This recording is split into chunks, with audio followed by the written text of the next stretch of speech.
彰化一个20岁为着新冠病毒的张小姐，是服用着中药清冠1号、中西医合并来治疗，已经恢复健康出院了。要记得在家里要好好再待一段时间了哈。哦，好。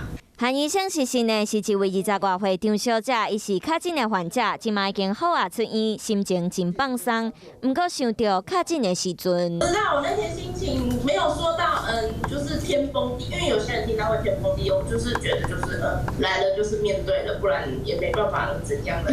就是听医生的话，好好做治疗。张小姐真正面，伊讲伊较紧头一天闹真痛，第2天开始扫流鼻水真忝。听医生的建议，接受中西医联合治疗，食中药方清冠1号，在讲了后，病毒量愈来愈少，精神嘛有变好。你在里面都在做什么？追剧、打游戏。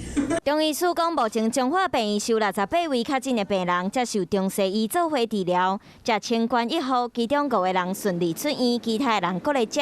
张小姐本身的个性态度非常的乐观，面对疾病没有恐惧的心理，加上周边亲友的鼓励，这个对她的病情是一个很大的帮助。台湾研发的清冠1号是未核保核准使用，嘛是研究团队实证有效治疗的药方。